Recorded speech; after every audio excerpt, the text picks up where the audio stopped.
Well, this new partnership for Mercedes and the new supplier for their kit for the new season has got off to a really good start. They really are an impressive firm, it has to be said, Adidas. Valtteri Bottas is here. And listen, I think you're glad to be back at Mercedes. You said it as much at the launch today. Back with an elite team again. Elite teams tend to have good partners, good people, and I think that all contributes to the overall way that the team machine functions. Is that fair to say? I think it's fair to say. You know, today has been my first day back with the team since obviously many years, and yeah, like today, big announcement, big launch of the new kit with a quality brand, quality partner.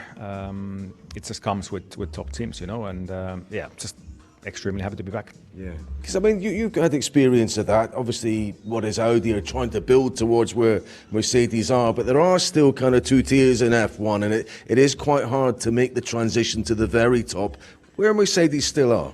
Yeah, it takes time. You know, in this sport, nothing happens overnight, and Mercedes already has a great history in this sport, and yeah, you don't build something like this overnight, like I said. So yeah, the team keeps growing, team keeps developing, and for sure some others have big catching up to do.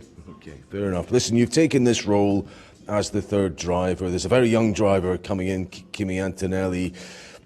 Is mentor too strong a word to apply to what you might do with him? To what extent have you been asked to sort of help him out? I think mentor is not too far off. You know, when you're a rookie, when you join the sport, there's so many new things you've got to learn. And yeah, I definitely can help with that. And yeah, my job is to try and help the team the best I can. And of course, Kimi is a rookie, so he probably will have more questions than George. And yeah, the team will have just an extra pair of eyes during the race week and looking at the data, looking at the driving line, stuff like that. And you know, I'll be involved in all the meetings, technical stuff, and can help a lot in the simulator, so things like that. So it's going to be a busy year, different one for me, but yeah, looking forward. Yeah. Listen, you and George had a little bit of tension a while ago. Is that kind of ancient history now? Is it all sorted out? Can you work well together? We can laugh about our incident in Imola already, so that's good. So all good.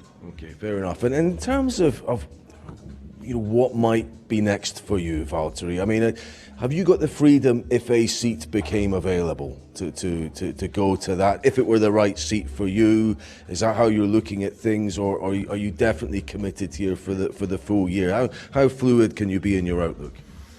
I think we both know, me and the team, that there needs to be some kind of you know, we got to be dynamic. So of course, I'm at the moment I'm fully committed to the year, giving everything I have for the team and trying to help the best I can. But if there's an opportunity to race, I doubt the team would stay. Yeah. You know, in between that. So let's see.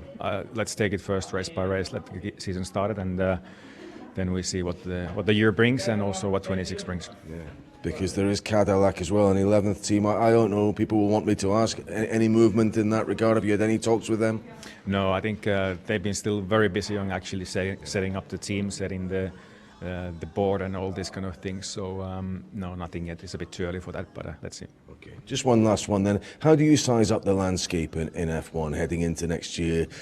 Max had this big points advantage at the start of last year, which maybe masked just how competitive it was. I mean, I think Lando is the bookmakers' favourite for the championship, and yet, you know, I think Charles Leclerc scored more points after the summer break, and Lewis is going there. So, how do you see things? It's going to be good to watch. I can already tell that, and because the gaps are quite small at the top, you know, even between 4 or 5 teams, it's going to be really hard to predict, which is good. I think it's good for the spectators, it's good for the sport, and the first few races will give a direction, but like we saw last year with the small margins, if somebody makes a step, that's a game changer. So yeah, of course I hope that Mercedes can be in the fight for the championship, which is everyone's target over here. And if not, Lewis, you still in touch with him? You're still friendly? I mean, even Toto said that if we can't win, then maybe he's the one. It'd be nice to see that. Yeah, of course. You know, I think he's highly motivated for the year. It's something new and refreshing for him, which it can be a good trigger sometimes. But also, yeah, keen to see how they get on with Charles.